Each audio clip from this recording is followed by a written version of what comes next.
Good morning once again, ladies and gentlemen. I am Franchise Pearson and welcome to the channel. It is April 24th of 2026. I have 8:40 in the AM, and let's say it together. Praise our Heavenly Father, from whom all blessings flow. Shield us all from harm, hurt, or danger. Thank you for your Holy Spirit, and thank you for your Son, your only begotten Son, Jesus Christ. Now, Lord, as we blaze a trail another day, don't forget to send your angels as we await that call. People, there is a psychological duel going on, a psychological duel. Back in the day, you had Zorro and they dueled it out with the swords, a duel. The duel is between America and Iran, specifically Donald Trump with the war of words and Ayatollah Khomeini's son. Ayatollah Khomeini's son, information finally came out yesterday. I found it interesting that it came out yesterday, more in detail, that he is severely injured. 55 days to the day, this information, quote unquote, legit, has come out. 55 days after February 28th, 2026, in which Ayatollah Khomeini, his dad, died. And that was Operation Epic Fury. And now his son, I will get into his son's injuries and how he is, quote unquote, leading and communicating during this climate. And of course, you're hearing the rhetoric from Trump almost daily.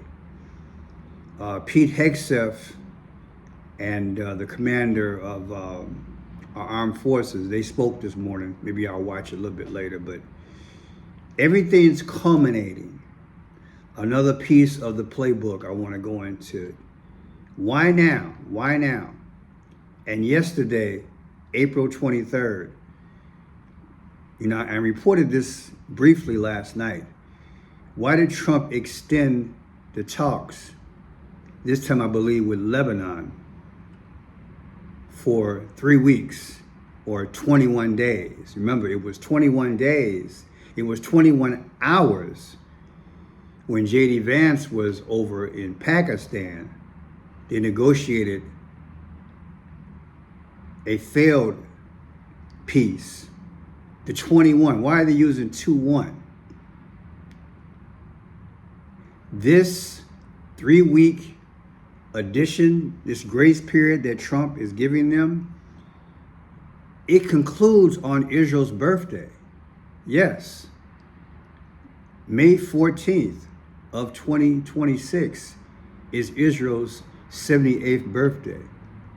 How is it that coincidentally, a lot of my decodes or my awareness pointing out what Trump and this war is speaking, while the symbology, I believe that they're speaking to each other.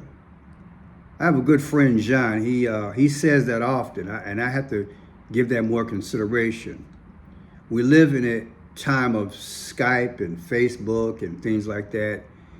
I'm sure the powers can have different ways of concealing their information, and they can have group chats like Signal that Pete Hegseth bungled allegedly. But what better way to communicate to a legion, if you will, millions of people who are part of this plan to take us into the New World Order, than to keep speaking with numbers and symbology. And that's something we have to grasp, because it's not going anywhere, and it's been going on since the beginning of the time. And God blessed me at an early age with this, I call it the 5 C's, of clues, of codes, of colors, the confirmation, time, conclusion. Also, we are in the era right now of the 5 D's, of which the war is being postponed: delay, deny, debate, derail, and destroy. So welcome new subscribers. Let's go down this thing. Let's piece this thing together, try to make some sense out of it. First, we have Trump. Iran's new leader issues rare statement after Trump signals leadership chaos.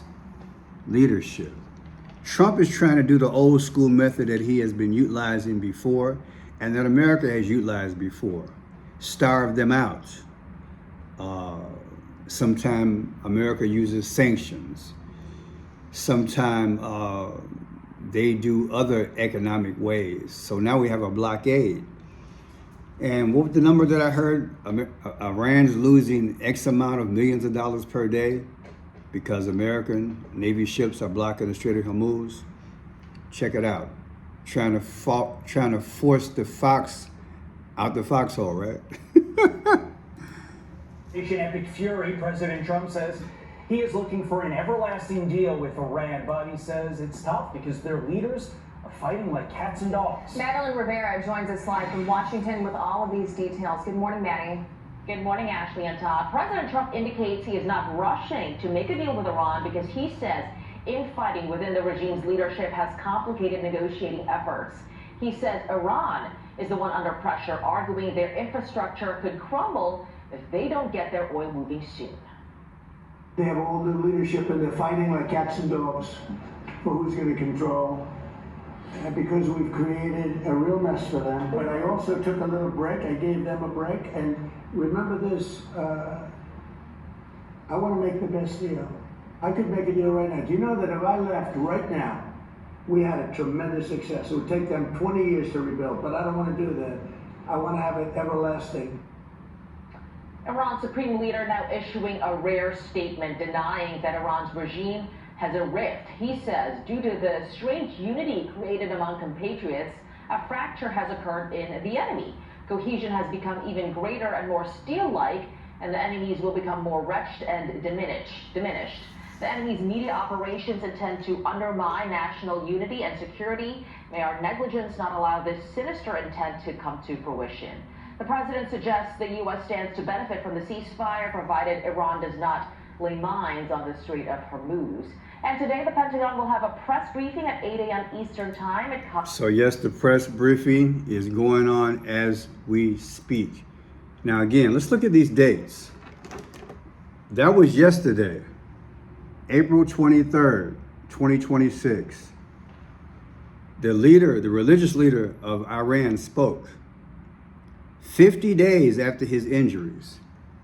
April 23rd, 2026. 21 days from now, Trump is extending the peace talks. 21 days. That ends May 14th, 2026. What are the odds, people? What are the odds?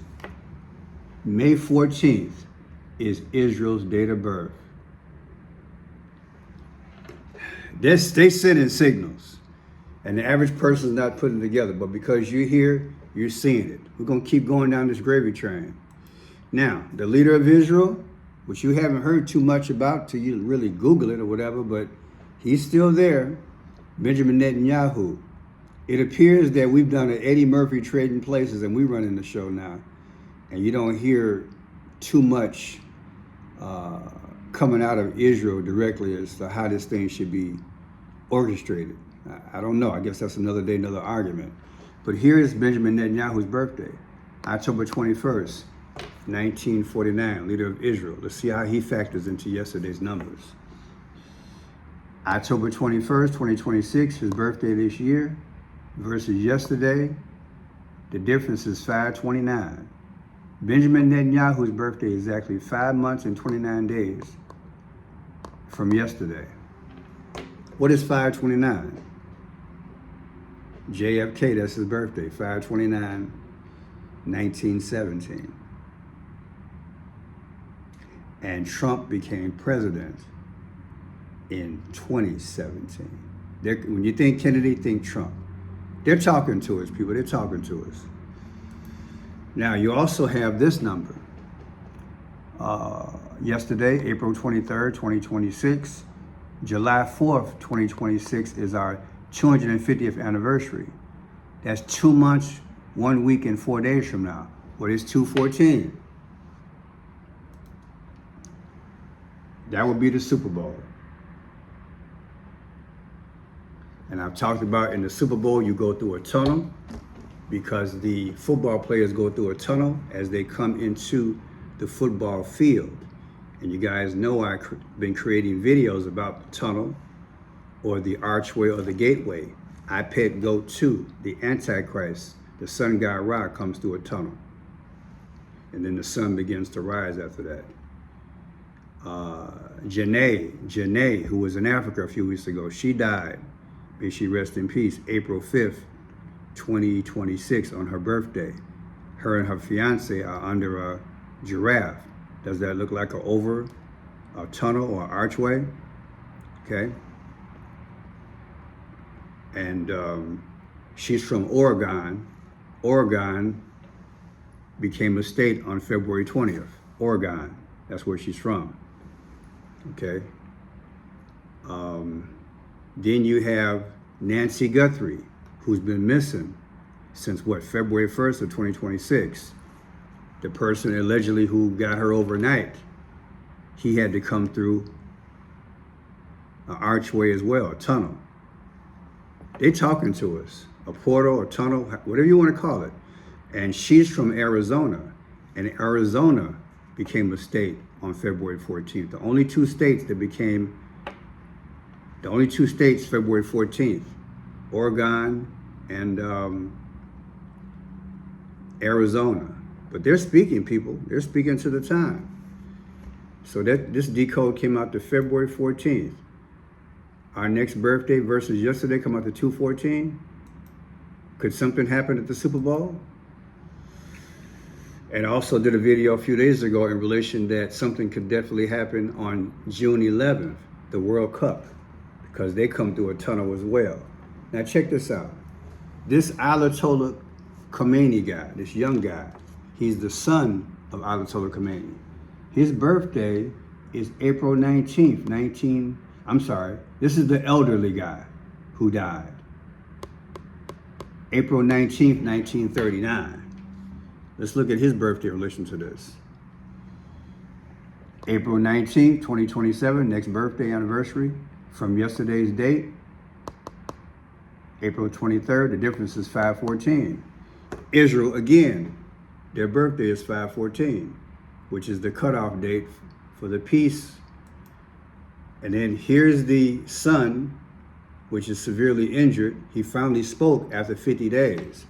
Here he is here. That's his name. I don't want to butcher his name. But his birthday is what? His birthday is 9/8/1969. Check 9/8/1969 from yesterday's date, April 23rd. He's 56 years old, and then 722 came up. And what in heavens could 722 mean? Abraham Lincoln took his last breath. Abraham Lincoln took his last breath at 7:22 a.m. on August 15th. April 15th. People, they speaking to us. They speaking to us. And this April has been one informative, shining light, starting out with April Fools. A lot of April indications here. What is it about April, huh? Now, remember this guy who predicted, they say 3 world wars? There's a guy out there, Albert Pike. A letter is out. People say he predicted 3 world wars. August 15th, 1871, 3 letters went out predicting 3 world wars. I did a few videos on that. How does that correspond with yesterday's date? August 15th, 2025, anniversary of the 3 letters predicting 3 world wars. April 23rd, yesterday. The difference is 251. What is 251? The 251st day of the year is September 8th. And what again is September 8th? Well, my friend, September 8th would be the leader's birthday of Iran, a religious leader, the son who just spoke for the first time in 50 years. His birthday is 9/8. What are the odds? Under his leadership and Trump's leadership, are we going to get WW3? I tell you, people, we're living in crazy times. Now check this out.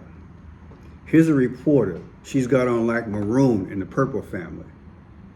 and there's another reporter from CNN. She's got on black and white like the checkerboard. Just saying.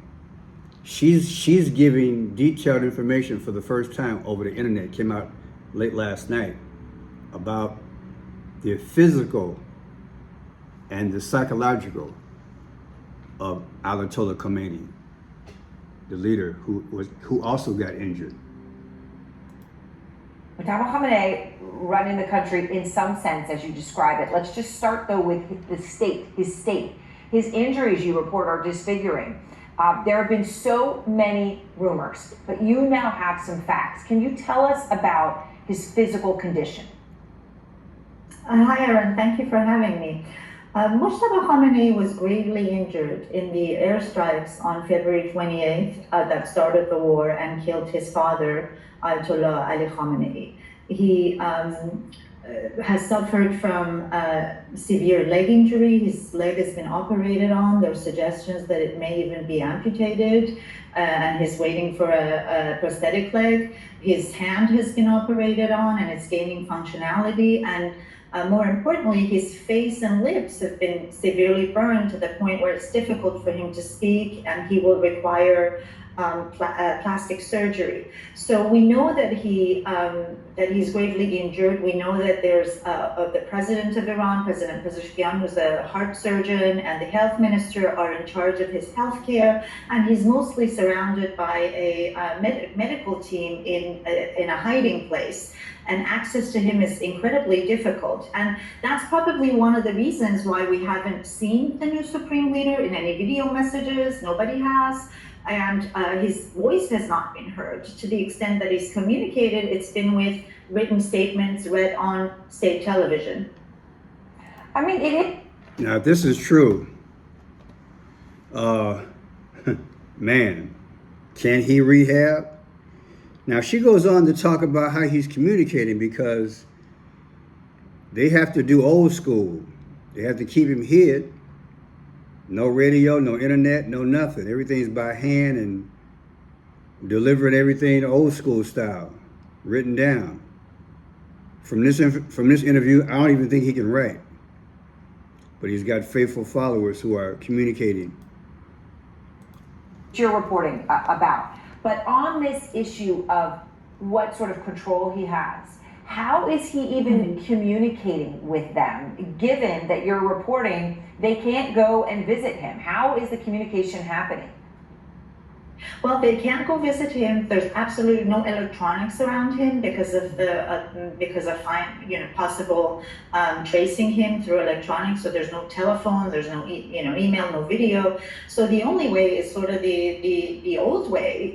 They write handwritten notes, they seal it in an envelope, and a huge chain of human couriers sort of carries it around. I heard on motorbikes, in cars, and it's like handed from one secure, trusted source to the other until it makes it to his hiding. And then it snakes back out, his replies snake back out the same way. So this is not a system where you can communicate every day or in real time, right? So one of the reasons that he's delegated so much power in decision making to the Revolutionary Guards is the circumstances of his injuries and his hideout, but as you pointed out, because he trusts and has very deep ties with the commanders who are in charge, right? So there's loyalty to him.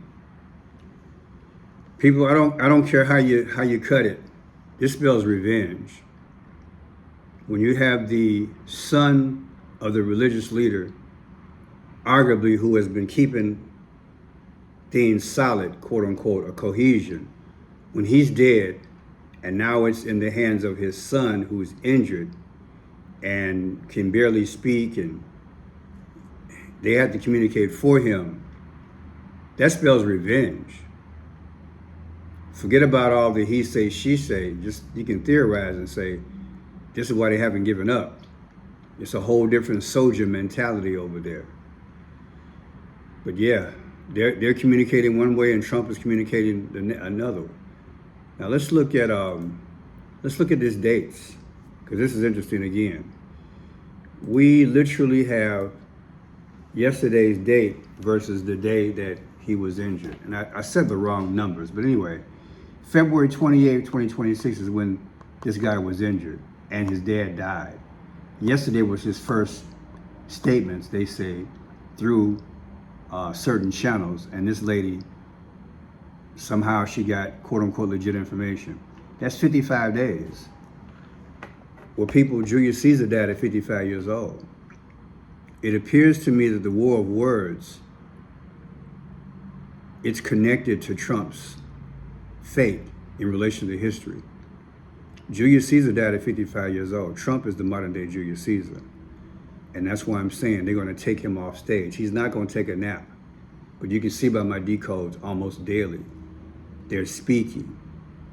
He's done destroying the country. He's done putting the world in an economic position. So now the Antichrist can come in and be the solution, along with the false religion. That's where we're going, people. That's what this is all about. Now, the doomsday clock was set January 27, 2026. We have a place here in Chicago, I think at the University of Chicago. The doomsday clock was set this day, January 27, 2026. How does that fare? Look at this. January 27, 2026. 9/8/2026 is that leader's birthday. The difference is July 13th. Remember, July 13th, 2024, Trump got hit in the ear in Butler, Pennsylvania. That's what they said. Let me run that video. Alexandra Bell, and I am the President and CEO of the Bulletin of the Atomic Scientists. It is the determination of the Bulletin's Science and Security Board that humanity has not made sufficient progress on the existential risks that endanger us all.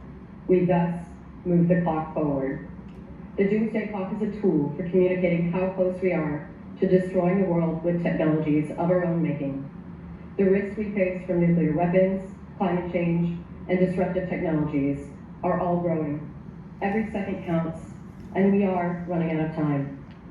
It is a hard... And you see she's in red and black. Red and black is sacrifice. What I noticed is that her colleague,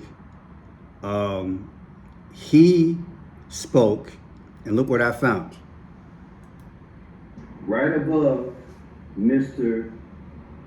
Holt's head, right above his head,